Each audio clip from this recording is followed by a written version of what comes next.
আপনি 1400 বছরের হিস্ট্রি পড়েন, মাত্র 1400 বছর, এত বেশি সময় লাগবে না। 1400 বছরের হিস্ট্রি পড়েন, আপনি বুঝবেন একটা সিংহের মতো জাতি এখন আমরা বিড়াল হয়ে গেছে। সিংহের মতো গর্জন দিত একটা জাতি, যে একটা হুঙ্কার ছাড়লে বিশ্বের পরাশক্তি থরথর করে কেঁপে যেত, এখন পরাশক্তিরা হুঙ্কার ছাড়া আমরা থরথর করে কেঁপে যাই। আল্লাহ পাকের শুকরিয়া আদায় করছি যে আল্লাহ পাক শত প্রতিকূলতার মধ্যেও এই দ্বীনি মজলিসকে কবুল করেছেন। আবারও বলি আলহামদুলিল্লাহ।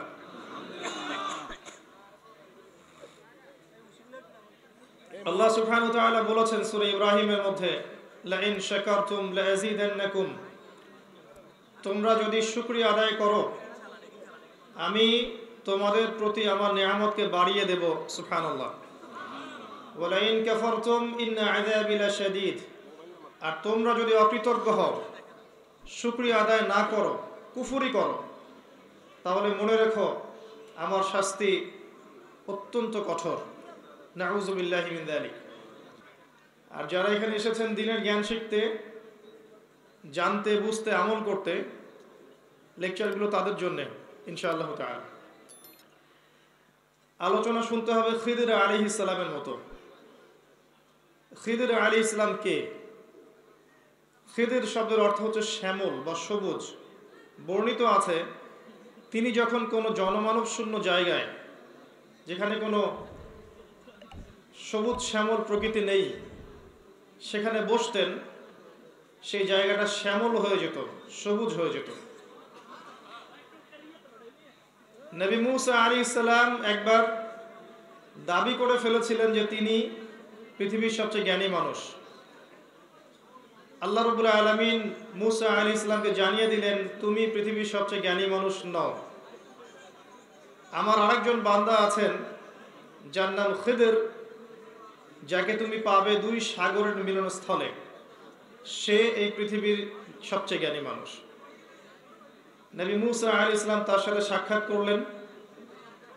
সূরা কাহফের মধ্যে এই ঘটনা আছে বিস্তারিত। সবার আগে শেখা উচিত আমাদের এখন ভদ্রতা, সবার আগে শেখা উচিত। রাসূলুল্লাহ সাল্লাল্লাহু আলাইহি ওয়াসাল্লাম মসজিদে বসে আছেন, সাদা ধবধবা পোশাক পরা একজন ব্যক্তি মসজিদে আসলো, পায়ের সাথে হাঁটুর সাথে হাঁটু লাগিয়ে দিল, দিয়ে নবী সাল্লাল্লাহু আলাইহি ওয়াসাল্লামকে প্রশ্ন করলো, 4টা প্রশ্ন। মনে আছে হাদিসটা? হাদিসে জিবরিল, একটা খুতবা আছে আমার ইউটিউবে, হাদিসে জিবরিলের উপরে। সেই ব্যক্তি এসে নবী সাল্লাল্লাহু আলাইহি ওয়াসাল্লামের হাঁটুর সাথে হাঁটু লাগিয়ে তার দুই হাত নবীর উরুর উপর রেখে বসলেন। বসে বললেন, ইয়া মুহাম্মদ সাল্লাল্লাহু আলাইহি ওয়াসাল্লাম আখবিরনি আনিল ইসলাম। ওস্তাদ বসে আছেন, ছাত্র হিসেবে একজন আসছেন প্রশ্ন জানার জন্য, দ্বীনের জ্ঞান জানার জন্য, শেখার জন্য। তার কাপড়টা ধবধবা সাদা, পরিপাটি, টিপটাপ, এবং এসে তার ওস্তাদের সামনে তিনি বসছেন হাঁটুর সাথে হাঁটু লাগিয়ে তাশাহুদে বসার মতো করে। এই হাদিস আপনাকে আদব শিখাচ্ছে কিভাবে দ্বীনের জ্ঞান শিখতে হবে, কিভাবে দ্বীনের জ্ঞান শিখতে হয়, এই আদব শিখাচ্ছে। দ্বীন একটা পবিত্র জিনিস, অপবিত্রতাকে মিশ্রিত করলে পবিত্র আর পবিত্র থাকবে না। আল্লাহ পাক আমাদেরকে বাস্তববাদী হওয়ার তৌফিক দান করুন, প্র্যাকটিক্যাল হওয়ার তৌফিক দান করুন, এবং মৌলিক বিষয়গুলো কোনগুলো সেগুলো বোঝার তৌফিক দান করুন। একটা বিষয়ের মূল কি সেটা বোঝার তৌফিক দান করুন। আমাদের মূল হচ্ছে তাওহীদ। এখন তাওহীদ, শিরকে লিপ্ত হওয়া যাবে না, তাওহীদপন্থী হতে হবে, এটা মূল কাজ, 1 নাম্বার। আমাদের মূল হচ্ছে সুন্নত, নবী সাল্লাল্লাহু আলাইহি ওয়াসাল্লামের সুন্নাহ, বেদাতের সাথে মিশ্রিত হওয়া যাবে না, এটা মূল কাজ। আমাদের মূল কাজ হচ্ছে হালাল রিজিক, সুদ, ঘুষ, দুর্নীতি, এই করাপশন, এগুলোর সাথে হালাল রিজিককে মিশ্রিত করা যাবে না, এটা মূল কাজ। আমাদের মূল কাজ ঐক্য, ইউনাইটেড নেশন ফর্ম করা, মুসলিম উম্মার মাঝে ঐক্য সৃষ্টি করা, এটা মূল কাজ। আমাদের মূল কাজ পশ্চিমাদের আগ্রাসন ঠেকানো, কারণ তারা সারা বিশ্বকে শাসন করতে চায় জুলুমের বলে। তা আমরা সেটা হতে দিব না ইনশাআল্লাহ। এবং তাদের আমাদের সোনার বাংলার দিকেও যে বদনজর আছে, এটা তো এখন প্রমাণিত হয়ে যাচ্ছে, দেখছেন না দিন দিন। এই কথাগুলো অনেক আগেই বলতাম, এখন দিন দিন স্পষ্ট হচ্ছে। আল্লাহ রাব্বুল আলামিন মূল বিষয়গুলো বোঝার তৌফিক দান করুন। আমাদের মূল কাজ ঐক্য, আমাদের মূল কাজ তাওহীদ, মূল কাজ সুন্নাহ, মূল কাজ উলামায়ে কেরামকে যথাযোগ্য সম্মান দিতে হবে, এটা মূল কাজ। এবং তাদের মাঝে একটা ভ্রাতৃত্বের ঐক্যের বন্ধন দরকার, এটা মূল কাজ। বেশি থেকে বেশি কনস্ট্রাকটিভ সিলেবাসে পড়াশোনা করাতে হবে আমাদের বাচ্চাদেরকে, যুব সমাজকে, নারীদেরকে, এগুলো মূল কাজ। মুসলিম নারীরা শিক্ষার ক্ষেত্রে পিছিয়ে যাচ্ছে, এদেরকে শিক্ষিত করতে হবে, এগুলো মূল কাজ। যুবক শ্রেণীদের বেকারত্ব দূর করতে হবে, এগুলো মূল কাজ। যুব সমাজ সারাদিন এখন পাবজি, ফ্রি ফায়ার, এই যে পর্নোগ্রাফি, আপনার জেনা, যে free mixing, girlfriend boyfriend affairs, এগুলোতে লিপ্ত আছে, এদেরকে আল্লাহর পথে ফেরাতে হবে, এগুলো মূল কাজ। 90% মুসলিমের দেশে 80%ই নামাজ পড়ছে না, এগুলো নামাজি বানাতে হবে, এটা মূল কাজ। সবাই কোরআনের জন্য জীবন দিতে চায়, কিন্তু কোরআন পড়েও না, পড়লে আবার অনেকে অর্থও বোঝে না, বেশিরভাগই অর্থ বোঝে না। অর্থ বোঝাতে হবে, এটা মূল কাজ। মৌলিক কাজগুলোতে ফোকাস করতে হবে। যৌগিক বিষয় পরে, যৌগিক বিষয় না থাকলেও দিন কায়েম হবে ইনশাআল্লাহ, যদি মৌলিক বিষয় ঠিক থাকে। নবী সাল্লাল্লাহু আলাইহি ওয়াসাল্লামের সিরাত বা জীবনী মুখস্থ করে ফেলতে হবে, হজম করতে হবে, এটাও মূল কাজ। কারণ উনি আমাদের উসওয়াতুল হাসানা, প্রতিটা কাজ তাকে অনুসরণ করে করতে হবে। আল্লাহর জমিনে আল্লাহর দ্বীন প্রতিষ্ঠার তার সুন্নাহ আছে। তিনি কিভাবে মাক্কি জীবন কাটিয়েছেন, কখন তিনি গালি খেয়েছেন, কখন তাকে মার খেতে হয়েছে, কখন তিনি সবর করেছেন, কখন তাকে ইকোনমিক বয়কট করা হয়েছে, সোশ্যালি বয়কট করা হয়েছে, কখন তাকে হিজরত করতে হয়েছে, কখন তায়েফবাসী তাকে রক্তাক্ত করেছে, কখন তাকে অস্ত্র হাতে নিতে হয়েছে, কখন তাকে বদরে যেতে হয়েছে, উহুদে আসতে হয়েছে, খন্দক, খায়বার, হুদাইবিয়া করতে হয়েছে, এগুলো জানতে হবে, এগুলো মূল কাজ। মূল কাজ বাদ দিয়ে শুধু আবেগের বশে চললে দিন কায়েম হবে না কখনো। আবেগে কোশ্চিন কালেও দিনের কোনো কল্যাণ হবে না। আর আপনারা জানেন বা নাই জানেন, ইসলামের শত্রুটা খুব ভালো করে বুঝে ফেলেছে যে আমরা একটা আবেগী জাতি। একটা ইস্যু দাঁড় করিয়ে দিবেন, ইস্যু পাগল জাতি। একটা ইস্যু তুলে দেন, সারা দিন অনলাইনে ঘাটাঘাটি করবে ইস্যুটা নিয়ে। 7 দিন পর ইস্যুটা চলে যাবে, নতুন একটা ইস্যু আসবে, মানুষ আগের ইস্যুটা ভুলে যাবে। এভাবে আমাদেরকে ব্রেইন ওয়াশ করা হয়েছে। এই করতে করতে করতে করতে সময় কখন যে চলে যাচ্ছে, ইকতারাবা লিন-নাসি হিসাবুহুম ওয়া হুম ফি গাফলাতিন মুরিদুন, এই করতে করতে কখন যে কিয়ামত কাছে চলে আসছে। এবং ইসলামের প্রকাশ্য শত্রু যারা, এরা বিজয় লাভ করে ফেলছে আমাদের উপরে, আমরা বুঝতেই পারছি না।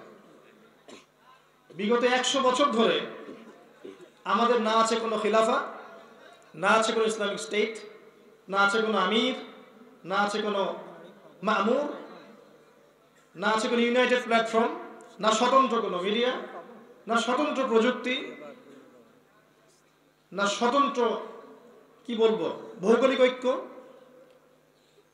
না আছে হালাল রিজিক অন্বেষণের জন্য ইসলামিক অর্থনীতির প্রতিষ্ঠার কোনো ফিকির। যারা করেছে ওদেরকেও আমরা অপমানিত করেছি, যারা চেষ্টা করেছে ওদেরকে আবার সমালোচনা করেছি। না আছে আমাদের নেতাদেরকে সদুপদেশ দেওয়ার কোনো ফিকির, না আছে আমাদের ধর্মীয় বিভক্তিগুলোকে দূর করার কোনো ফিকির। কাজ কিছু হয়নি তা বলছি না।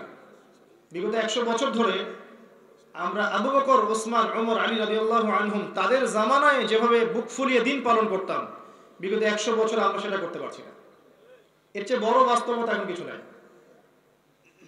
লাস্ট 100 বছরে যত মুসলিমকে হত্যা করা হয়েছে, পৃথিবীর ইতিহাসে মনে হয় এতগুলো মানুষকে কখনো মারা হয়নি। পৃথিবীর যে কোনো দিকে তাকাবেন, মুসলিমদের আজকে এই অবস্থা।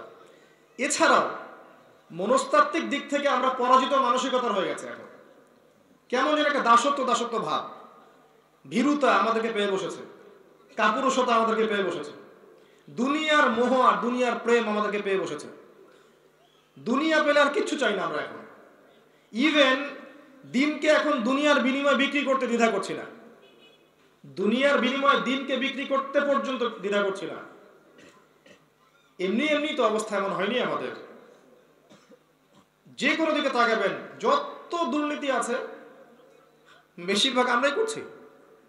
দেখেন আমরাই সুদ খাচ্ছি, যদিও আমাদের নবী আমাদেরকে বলেছেন, আমাদের নবী আমাদেরকে বলেছেন যে তুমি মায়ের সাথে জিনা করছো, তারপরেও আমরা করছি, তার উম্মাহ হিসেবে দাবিও করছি।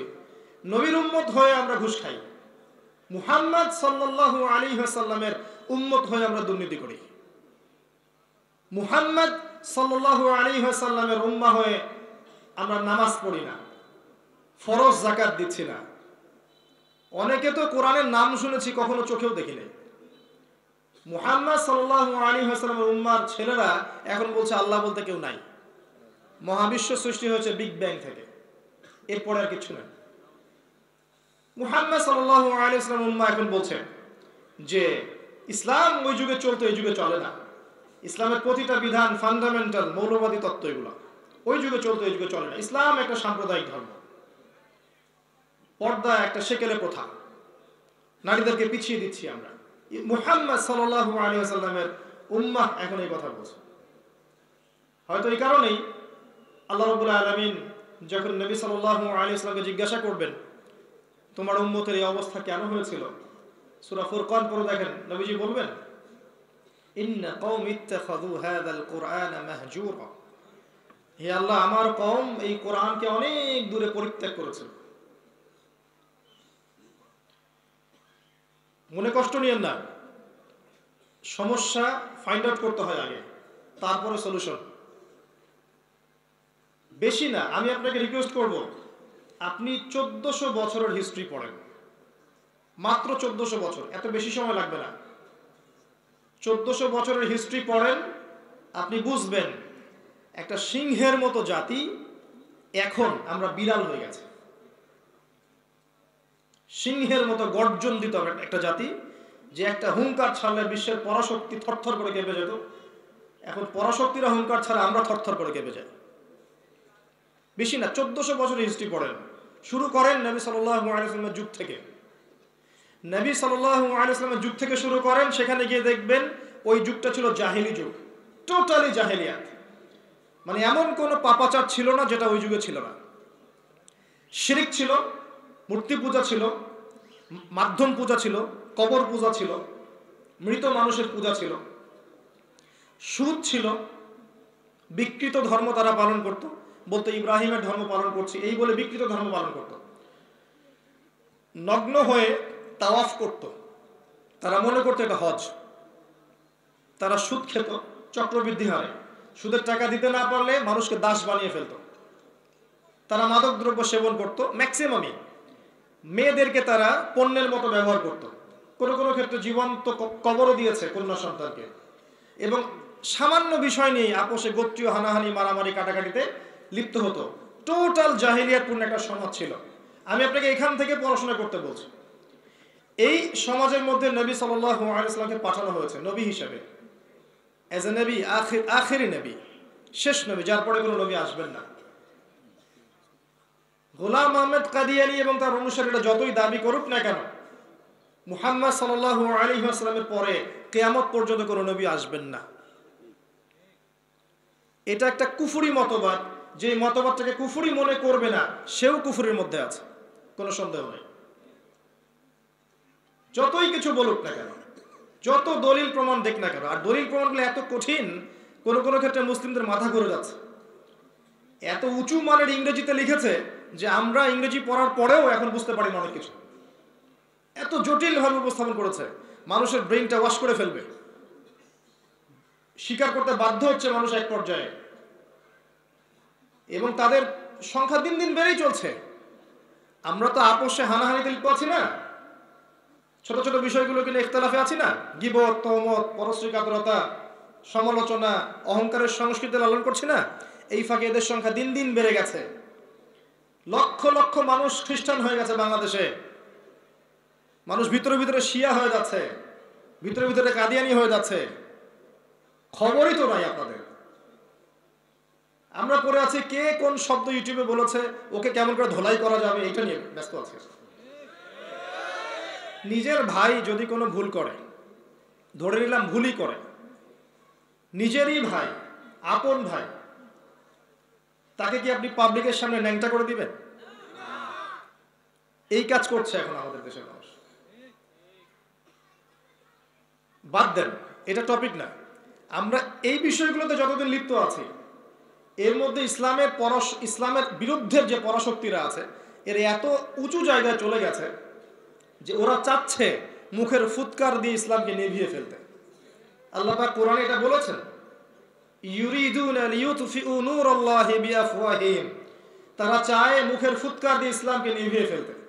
আল্লাহু ইউতিম্মু নূরাহ, কিন্তু আল্লাহ পাক তার নূরকে প্রজ্বলিত করবেন। ওয়ালাউ কারিহাল কাফিরুন, যদিও কাফেররা এটা পছন্দ করে না।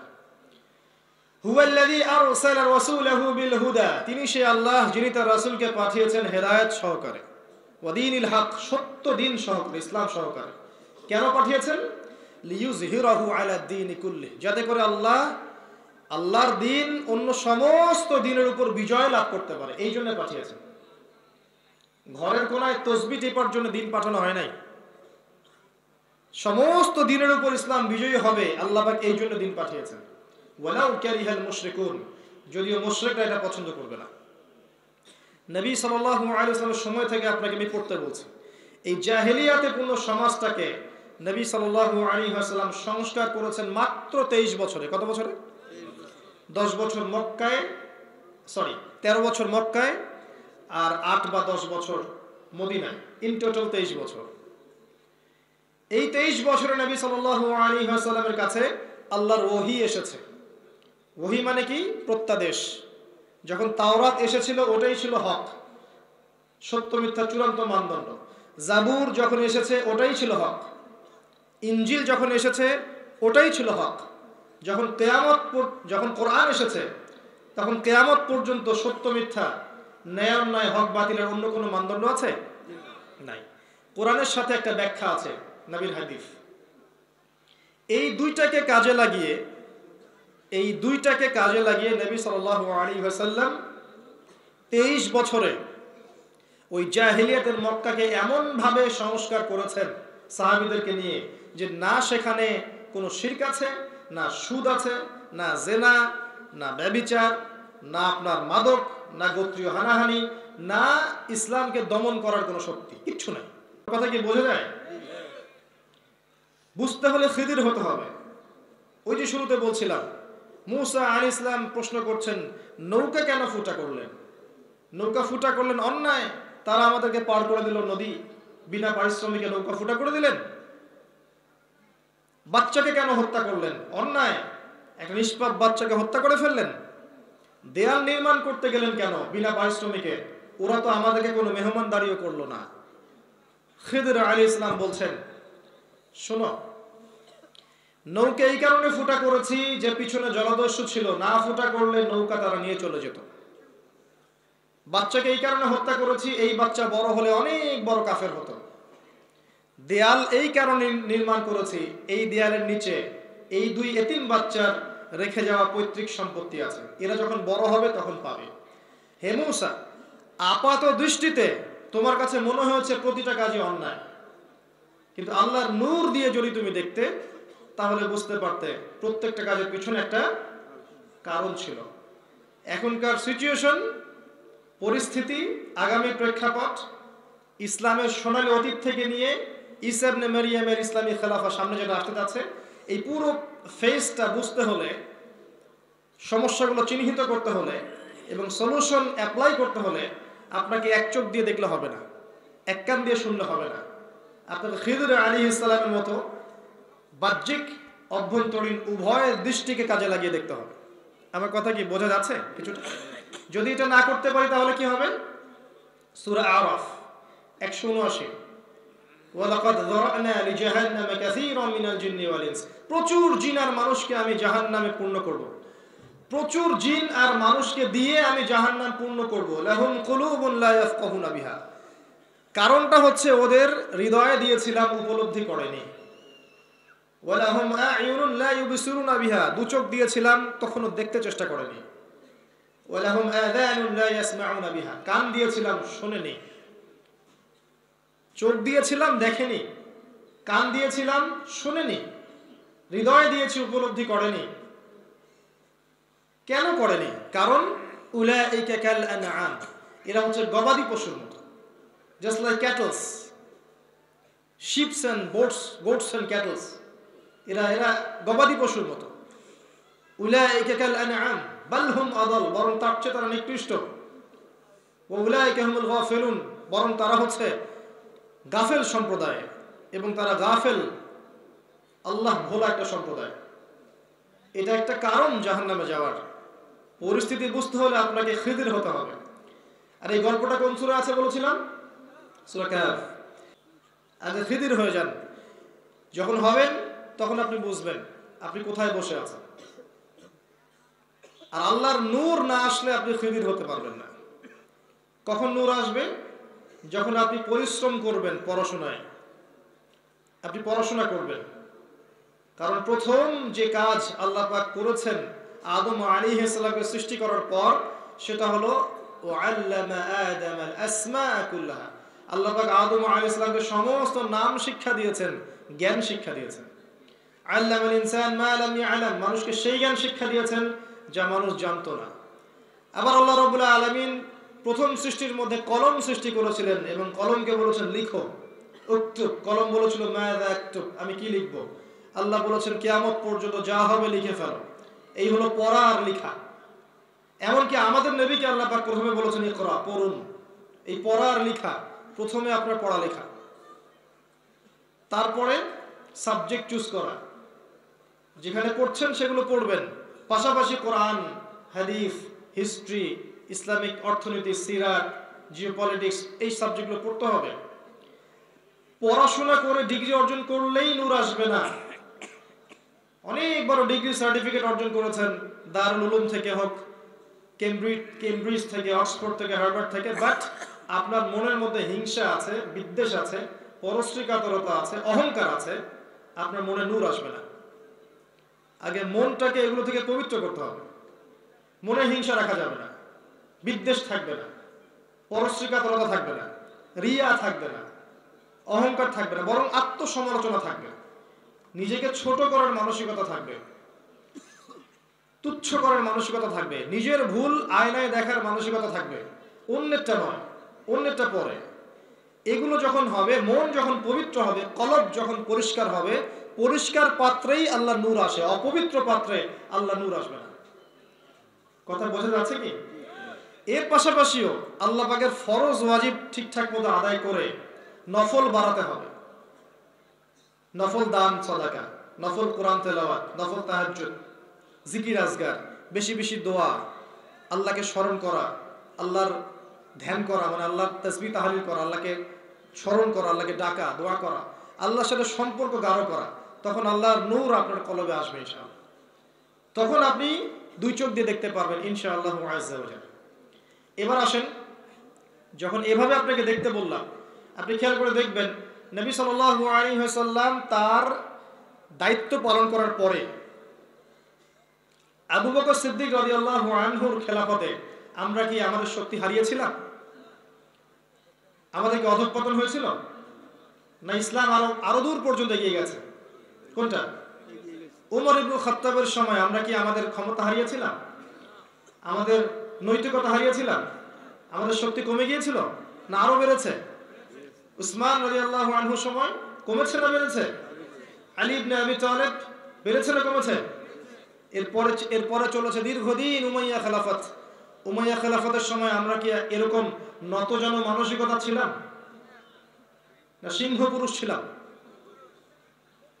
এরপরে আব্বাসীয়রা শাসন করেছে দীর্ঘদিন, তখন কি আমরা নতজন মানসিকতা ছিলাম?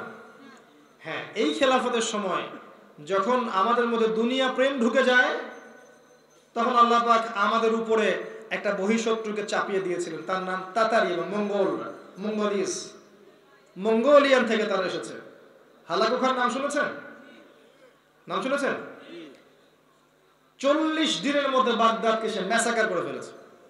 উইদিন 40 days বাগদাদ ওয়াজ ডিস্ট্রয়েড, একদম শেষ।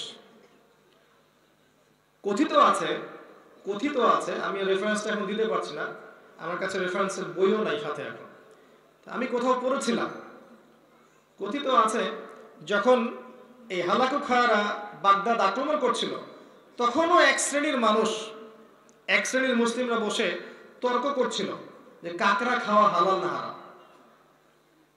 কথা কি বুঝতে পারছেন?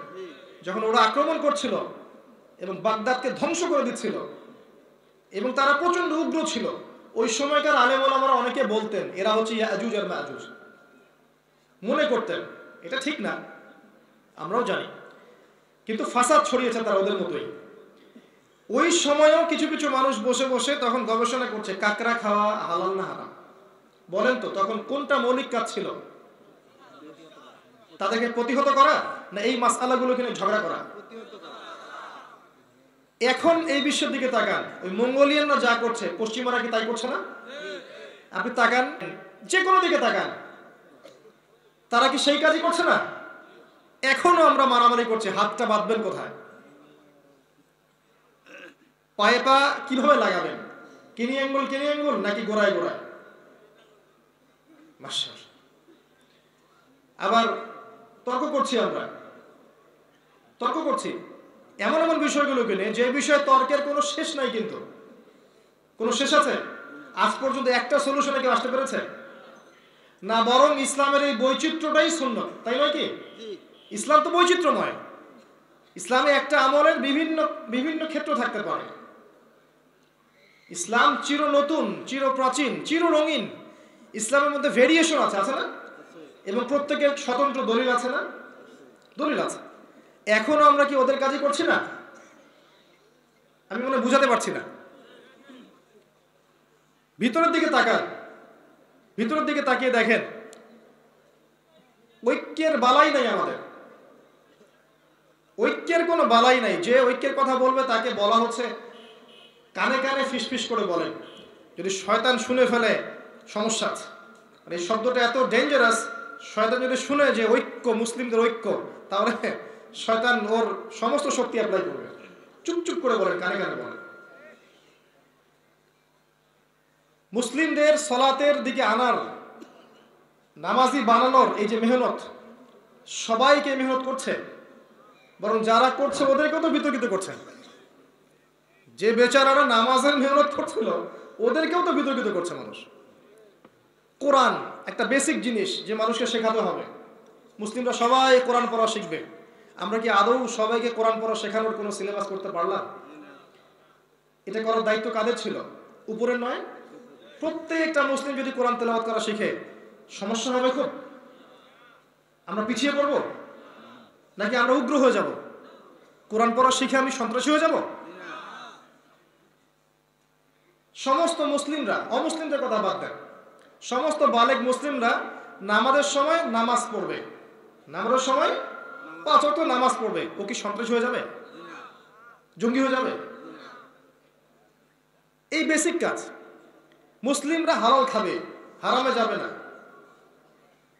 মুসলিম মেয়েরা পর্দা করবে, অমুসলিম মেয়েরা কি করে না করে সেটা দেখার আমার দরকার নেই, ওটার দিকে আমি চোখও দিচ্ছি না। ওদের রিলিজন ওদের, ওরা ওদের মতো করে পালন করবে, আমরা ফোর্স করব না। লা ইকরাহা ফিদ্দিন, কোনো জবরদস্তি আছে? মুসলিম মেয়েরা বাইরে গেলে পর্দায় যাবে, সমস্যা? এখন মনে করেন এরকম কোনো লজ নাই, আর লজ থাকার কথাও না, কারণ এটা এখন গ্লোবাল প্রেক্ষাপটে আপনি এটাকে ইসলামিক স্টেট বলতে পারেন না। ঠিক আছে, ল নাই তাই। আমি অ্যাজ এ ফ্যামিলি মেম্বার, বাড়ির কর্তা হিসেবে আপনি করতে পারেন না? করলে কি সমস্যা? আমি পিছিয়ে পড়বো না আমাদের মা বোনরা পিছিয়ে পড়বে? বেসিক কাজে আসেন, যে বেসিক কাজগুলো আমরা করতে পারিনি, মৌলিক বিষয়গুলো থেকে ফোকাস করতে পারি নাই, যখন যৌগিক বিষয়গুলোকে নিয়ে বেশি মারামারি কাটাকাটি করেছি, চুল ছেঁড়াছেড়ি করেছি, এই সময়গুলোর মধ্যে আমাদের প্রকাশ্য শত্রু যারা, এরা অনেক দূর পর্যন্ত এগিয়ে গেছে। ওদের এগিয়ে যাওয়া বলতে কি বোঝাচ্ছি? বোঝাচ্ছি যে ওয়ার্ল্ডের জিও পলিটিক্যাল ক্ষমতা ওদের কাছে আছে, আপনার হাতে নাই। বিশ্বাস করেন, আপনার আমার হাতে নাই। যদি বলে ওঠো, উঠতে হবে, যদি বলে বসো, বসতে হবে। এই অবস্থায় আছে। ইকোনমিক পাওয়ার, পুরো ওয়ার্ল্ডের ইকোনমিক পাওয়ার আমাদের হাতে নাই। তবে এতটুকু বলি আপনাকে, সারা ওয়ার্ল্ডের পপুলেশনের দিক থেকে, ভৌগোলিক অবস্থার দিক থেকে, ভূগর্ভস্থ সম্পদের দিক থেকে মুসলিমদের চেয়ে উন্নত কোনো সভ্যতা নাই। আমাদেরকে আল্লাহ সব দিয়েছেন, ভূমি দিয়েছেন, ভূগর্ভস্থ সম্পত্তি দিয়েছেন, জনবল দিয়েছেন, সামরিক বাহিনী দিয়েছেন, সব দিয়েছেন, কিন্তু আমরা আল্লাহর ওই ঈমানটুকু ধরে রাখতে পারছি না। ইকোনমিক সেকশনে দাসত্ব করছি আমরা, ওরা লিড করছে, রুল করছে। আপনি খেয়াল করে দেখেন, পুরো বিশ্বের যে মাদকের ফাসাদ একটা দিক থেকে আসছে, পুরো ওয়ার্ল্ডের যে পর্নোগ্রাফির ফাসাদ পৃথিবীর একটা অংশ থেকে আসছে, পুরো ওয়ার্ল্ডের সুদভিত্তিক যে ব্যাংকিং সিস্টেম একটা অংশ থেকে আসছে, পুরো ওয়ার্ল্ডের এডুকেশন সিস্টেমের মধ্যে যে শিরক ওই একটা সভ্যতা থেকে আসছে। একটা দিক থেকেই বেশিরভাগ ফাসাদ আসছে, যারা ইসলামের প্রকাশ্য শত্রু। বিগত 2000 বছরে কোনো রাষ্ট্র ছিল না, উদ্বাস্তুর মতো ঘুরে বেরিয়েছে। এখন সব আছে ওদের, সব কিছু ওদের। পলিটিক্যাল পাওয়ার, সার্বভৌমত্ব, সভরেন্টি বলেন, ভূখণ্ড বলেন, জনসংখ্যা বলেন, সামরিক বাহিনী বলেন, ক্ষেপণাস্ত্র বলেন, পারমাণবিক অস্ত্র বলেন, থার্মোনিউক্লিয়ার ওয়েপন্স বলেন, ব্যাংকিং সিস্টেম বলেন, মিডিয়া, প্রযুক্তি, সব ওদের হাতে। আমরা কি হালুয়াই খাবো না জিলাপি খরমাই খাবো? নাকি এখনো আমরা এই বিষয়গুলো নিয়ে মারামারি কাটাকাটি করব যে আমাদের মধ্যে কে ভালো কে খারাপ, আমাদের মধ্যে কোনটা সহি কোনটা বাতিল? আমরা তো অনেক সময় হকের ডিলার হয়ে যাচ্ছি। মানে হক শুধু আমার কাছেই আছে, জান্নাতের মালিক শুধু আমি, তোমার যদি লিজ লাগে আমার কাছে আসো, লিজ দিচ্ছি। ভাবখানে এমন হয়ে গেছে অনেক সময়। আমরা কি রাষ্ট্র থেকে আলাদা কোনো শক্তি? সবাইকে ভাই মনে করে আগাতে হবে, উপর থেকে নিয়ে নিচ পর্যন্ত। ওলামায়ে কেরাম, প্রশাসন, আপনার রাষ্ট্র সরকার, আপনার জনগণ, সবাইকে মুসলিম ভাই মনে করে আগাতে হয়। একে অপরের সাথে যদি কাউন্টার লড়তে থাকি আমরা কি শক্তি হারাবো না? সবাইকে নিয়ে এগোতে হতো এবং হওয়া উচিত। তখন দেখবেন ইউনাইটেড শক্তি নিয়ে বিশ্বের দিকে বাংলাদেশ এগিয়ে যাবে ইনশাআল্লাহ। আমরা আমাদের সাথে লড়ছি, আমরা আমাদের সাথে আপোষে লড়ছি, এটা আমার সবচেয়ে দুঃখের জায়গা। কথাগুলো বলছি একটু কষ্ট থেকে। আমরা আমাদের সাথে লড়ছি। ধর্মীয় ক্ষেত্রে ধর্মনেতা এক ধর্মনেতা আর এক ধর্মনেতার সাথে লড়ছে, পলিটিক্যাল ক্ষেত্রে এক পলিটিক্যাল নেতা আর এক পলিটিক্যাল নেতার সাথে লড়ছে, বাট দুজনই ভাই, দুজনই মুসলিম, সবাই মুসলিম। দেখা যাবে একটা নেশন কাউকে ডমিনেট করছি, যে ডমিনেট করছে সেও মুসলিম, যাকে ডমিনেট করা হচ্ছে সেও মুসলিম। আমরা আমাদের মধ্যে লড়ছি, এটা এর চেয়ে আক্ষেপ আর কিছু নয় আমার। আমি আপনাকে হিস্ট্রি পড়তে বলছিলাম শুরু থেকে।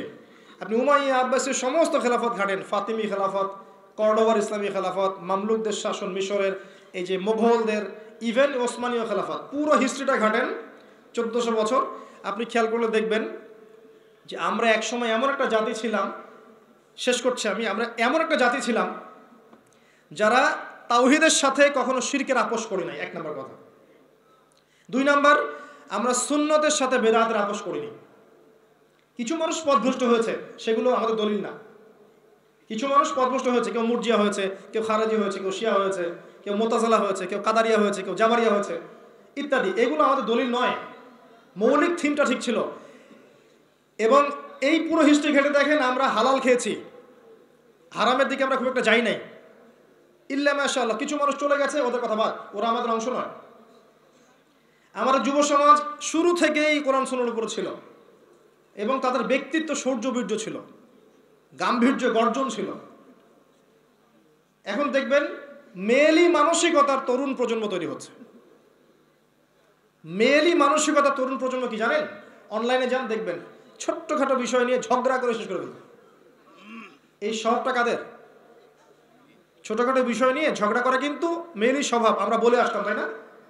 এই স্বভাব চেঞ্জ হয়ে গেছে। আমি এটা ওই হাদিস মনে করাচ্ছি আপনাকে। নবী সাল্লাল্লাহু আলাইহি ওয়াসাল্লাম বলেছেন কিয়ামতের আগে আগে ছেলেরা মেয়ের পোশাক পরবে, মেয়েরা ছেলের পোশাক পরবে। শুধু বাইরের পোশাক না, এমনকি তাদের মাইন্ডসেটটা পর্যন্ত চেঞ্জ হয়ে গেছে। এখন মেয়েদের মানসিকতা দেখেন পুরুষ পুরুষ ভাব একটা। আর ঠিক বলছেন, এর পরের লাইন শোনেন। এর পরের লাইন হচ্ছে ছেলেদের মানসিকতা হচ্ছে মেয়েলি মেয়েলি ভাব। হ্যাঁ, কথাবার্তার দিকে খেয়াল করেন, বিহেভিয়ার, বডি ল্যাঙ্গুয়েজ, অ্যাটিটিউড সব দেখবেন মেয়েলি ভাব একটা। হেয়ার কাট, চুলের কাট থেকে শুরু করে দেখেন, গেট আপ, ড্রেস আপ, কানের দুল, বালা, মানে ফ্যাশন দেখেন মেয়েলি ভাব। ছেলেদেরকে দেখেন, মেয়েদেরকে দেখেন, তাদের পুরো গেট আপ ছেলে ছেলে ভাব। শুধু তাই না, সমাজের বড় বড় সেকশনগুলোতে দেখবেন women is playing the functional role of men in society. সমাজের মধ্যে মেয়েরা ছেলেদের ফাংশনাল রোল প্লে করছে এখন। রাসূল সাল্লাল্লাহু আলাইহি ওয়াসাল্লাম অনেক আগে বলেছিলেন এই কথাটা, কিয়ামতের আগে এমন হবে যে মেয়ে ছেলের ফাংশন চেঞ্জ হয়ে যাবে। যাই হোক, ওটা আমার টপিক না। আপনাকে আমি দেখাচ্ছি, এই পুরো হিস্ট্রি ঘেটে দেখেন যুব সমাজ এমন ছিল না। মুহাম্মদ বিন কাসিম রা এমন ছিলেন না, তারেক বিন জিয়াদ রা এমন ছিলেন না, ইবনুল খাত্তাব, খালিদ বিন ওয়ালিদ তারা এমন ছিলেন না। প্রত্যেক যুগে যুগে ইসলামকে যখনই আক্রমণ করা হয়েছে তরুণ সমাজরা উঠে দাঁড়িয়েছিল। প্রত্যেক যুগে যুগে দেখবেন আপনি, একদম নবীর যুগ থেকে শুরু করে এই যুগ পর্যন্ত প্রত্যেক যুগে যুগে ইসলামকে যারা আক্রমণ করেছে, বয়স্ক যারা ছিলেন, প্রবীণ যারা ছিলেন, তারা বুদ্ধি পরামর্শ দিতেন, আর তরুণরা শানিত তরোয়ালের মতো কাজ করত। এই কাজ করেছে তরুণরা। আর আপনি এখনকার জেনারেশনের দিকে তাকিয়ে দেখবেন যে তরুণ প্রজন্ম ব্যস্ত হয়ে আছে আপনার অনলাইনে, যে পাবজি আপনি বলেন, ফ্রি ফায়ার বলেন, মাদক দ্রব্যের কথা বলেন, guitar, music, girlfriend, pornography, casino, জুয়া, বেনামাজি, আড্ডা পিটাচ্ছে, ম্যাক্সিমাম এই অবস্থা। কারণ তাদেরকে মনে হয় শয়তান বলে দিয়েছে তোমার এখন মৌত হবে না। মেবি শয়তান ওকে বুঝিয়েছে তোমার এখন মৌত নাই, তোমার অনেক সময় পড়ে আছে, শেষ বয়সে হজ করে নিও একটা, মেবি। তাছাড়া তো কোনো রিজন দেখি না আমি। আর অ্যাট দ্য সেম টাইম এই তরুণ প্রজন্মের মেয়েদেরকে তাকাবেন, জানে না যে জীবনের উদ্দেশ্য কি। মেকআপ বক্স, বিউটি পার্লার, নতুন কি ফ্যাশন আসলো, নতুন কোন ফোন, নতুন কোন গান, নতুন কোন অ্যাক্ট্রেস, নতুন কোন সিরিয়াল, নতুন কোন ফিল্ম নামছে। ইভেন তারাও এখন পর্ন দেখছে, ক্যাসিনোতে যাচ্ছে, জুয়া খেলছে, মাদক সেবন করছে, ইয়াবা খাচ্ছে। এটা তরুণ প্রজন্মের মেয়েদেরও অবস্থা আজকে। এই তরুণ প্রজন্মের ছেলেরা যেমন মোহাম্মদ বিন কাসিম হতে পারবে না, এই তরুণ প্রজন্মের মেয়েরাও হাজেরা আলাইহিস সালাম হতে পারবে না। হাজেরা আলাইহিস সালাম সেই মা যিনি ইসমাইলের মতো সন্তান জন্ম দিয়েছেন আলাইহিস সালাম। যেই সন্তানকে বলা হচ্ছে বাবা আমি তোমাকে জবাই করতে চাই, স্বপ্নে দেখেছে, আল্লাহ আমাকে বলেছে ইন্নী আরা ফিল মানামি আন্নী আযবাহুক ফানজুর মাযা তারা। সে বলছে ইয়া আবাতি ফাআল মা তু'মার সাতাজিদুনি ইনশাআল্লাহু মিনাস সাবিরিন। বাবা আপনাকে যা আদেশ করা হয়েছে আপনি করেন, ইনশাআল্লাহ আমাকে ধৈর্যশীল পাবেন। আপনি এই প্রজন্মের, এই দুনিয়ার নেশায় ডুবে থাকা প্রজন্মের কাছে এগুলো আশা করতে পারেন না। তাহলে মূল কাজটা কি? তরুণ প্রজন্মকে ইসলামের দিকে নিয়ে আসে। আগামীর হাতিয়ার কারা হবে, পলিটিক্যালি হোক, ইকোনমিক্যালি হোক, রিলিজিয়াস পার্সপেক্টিভই হোক, যে কোনো সেকশনে দেখবেন নেতৃত্ব আসবে কাদের হাতে? তরুণদের হাতে। এরপরে আমাদের পরবর্তী প্রজন্ম, আমাদের বাচ্চা কাচ্চা যারা আছে ওদেরকে মানুষ করতে হবে।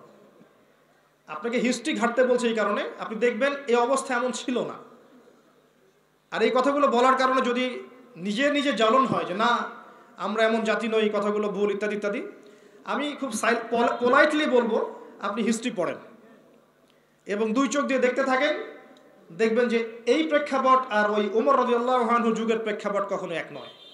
তবে আমি এতটুকু এনশিওর করব এবং আশ্বস্ত করতে চাই যে প্রেক্ষাপট এমন থাকবেও না চিরকাল, ইনশাআল্লাহু আযজা ওয়া জাল্লা। এই সময় আসবে আপনার সামনে, আপনি আমি নাও থাকতে পারি, থাকতেও পারি, নাও থাকতে পারি। আপনার ছেলেরা থাকতে পারে, নাও থাকতে পারে, তার ছেলেরা থাকতে পারে, নাও থাকতে পারে। বাট এই টাইম ইজ ক্লোজিং ডাউন, সময় শেষের দিকে যাচ্ছে। পশ্চিমারা যতই বোঝাক যে এই বিশ্ব এগিয়ে যাচ্ছে, এরপর আমরা মঙ্গলে থাকবো, নেপচুনে থাকবো, প্লুটোতে থাকবো, অন্য গ্যালাক্সিতে যাবো, যতই বোঝাক, এগুলো বোগাস কথাবার্তা। এই মহাবিশ্ব যাচ্ছে তার ধ্বংসের দিকে, কিয়ামত কাছাকাছি। হিস্ট্রি পড়েন, আপনি দেখবেন আমাদের ইতিহাস আর বর্তমান প্রেক্ষাপটের মধ্যে আকাশ পাতাল পার্থক্য আছে। একটা হাদিস মনে করিয়ে দেই, কষ্টের সাথে মনে করিয়ে দিই। তিরমিজির একটা হাদিসে নবী সাল্লাল্লাহু আলাইহি ওয়াসাল্লাম বলেছেন একটা যুগ আসবে যখন কোরআনের শুধু এই টেক্সটটা থাকবে, অক্ষরগুলো থাকবে, কোরআনের যে মূল শিক্ষা, এই শিক্ষাটা উঠে যাবে। একটা যুগ আসবে যখন ইসলাম থাকবে শুধু নাম কাওয়াস্তে, ইসলামের বেসিক যে কাঠামোটা, এটা উঠে যাবে নাম কাওয়াস্তে। এবং একটা যুগ আসবে যখন আসমানের নিচে জমিনের উপরে আল্লাহর সবচেয়ে নিকৃষ্ট সৃষ্টি হবে এক শ্রেণীর আলেম, যারা ফিতনা ছড়াবে এবং ফিতনা ওদের দিকেই ফিরে আসবে। হাদিস পড়ে আছে পাতায়, আপনি আখিরুজ্জামানের হাদিসগুলো পড়ে দেখবেন যে এই হাদিসের যে সারাংশগুলো, এগুলো আপনি দুই চোখ দিয়ে দেখতে পাচ্ছেন। টলেস্ট বিল্ডিংস, বেশি বেশি ভূমিকম্প, বেশি বেশি মহামারী, আল্লাহর আসমানি গজব, জমিনের বালা, মুসলিমদের অধঃপতন, মুসলিমদের বিভক্তি, অভ্যন্তরীণ গৃহযুদ্ধ, চাঁদ দ্বিখণ্ডিত হয়ে যাওয়া, সময় সংক্ষিপ্ত হয়ে যাওয়া, আপনার নারীদের ফাংশন চেঞ্জ হয়ে যাওয়া, নারীদের সংখ্যা বেড়ে যাওয়া, পুরুষদের সংখ্যা কমে যাওয়া, সুদের সয়লাভ বেড়ে যাওয়া, জেনা বেড়ে যাওয়া, হালালভাবে জেনা করা, হালাল করে নেওয়া জেনাকে, মাদককে হালাল করে নেওয়া, বাদ্যযন্ত্র নিয়ে উম্মা করে থাকা, যত হাদিস আছে আলামাতুস সাআর, আপনি এখন যে যুগে বাস করছেন এই যুগে সবচেয়ে বেশি মেলাতে পারবেন। কিছু মানুষ বলতে পারে যে এগুলো মেলানোর কোনো দরকার নাই, যেখানে আছে এখানে থাক। ঠিক আছে, কেউ তো কাউকে বাধ্য করছে না। আর কেউ যদি এগুলো নিয়ে গবেষণা করতে চায় এবং সে প্রেক্ষাপট রিড করতে চায়, সমস্যা ফাইন্ড আউট করতে চায়, সলিউশন বের করতে চায়, আপনারও অধিকার নেই তাকে বাধা দেওয়ার। কারণ এটা ইসলাম ক্রিটিক্যাল থিঙ্কারদের জন্য। কোরআন এবং হাদিস আল্লাহ পাক শুধু প্রোটেস্ট্যান্ট ভার্সনে পড়ে এই মাদুলির মধ্যে ঢুকিয়ে তাবিজ করার জন্য নাজিল করেননি তো। আল্লাহ পাক নাজিল করেছেন যাতে এখান থেকে আমরা হেদায়েতগুলো বের করতে পারি। আমি আমার আলোচনার শেষ অংশে গিয়ে শুধু এতটুকু বলবো, প্রিয় দিনী ভাই এবং যদি বোনেরা আমার কথা শুনে থাকেন এবং আমাদের ওলামায়ে কেরাম, ওস্তাদ এবং আমাদের নেতা নেত্রী যারা আছেন, ইসলাম কোনো সম্প্রদায়ের নয়, প্রথম কথা। এবং আমরা সবাই মুসলিম উম্মার অংশ। আমরা কেউ কারো শত্রু নই। যারা শত্রুতার বীজ বপন করতে চায় তাদের উদ্দেশ্য ভিন্ন, তারা ভিন্ন কোনো অসৎ উদ্দেশ্যে এই কাজটা করতে চায়। সরকার, প্রশাসন, জনগণ, যুব সমাজ, নারীরা, আলেম ওলামা সবাই একটা দেহের অংশ, একটা বডি, একটা বডির সবাই এক একটা পার্ট। একটা অংশ যদি আঘাতপ্রাপ্ত হয় অন্য অংশে আপনি ব্যথা অনুভব করবেন। আর যদি ব্যথা অনুভব না করি তাহলে বুঝতে হবে ওই অংশটা আমার প্যারালাইজড, আমার বডিটা প্যারালাইজড।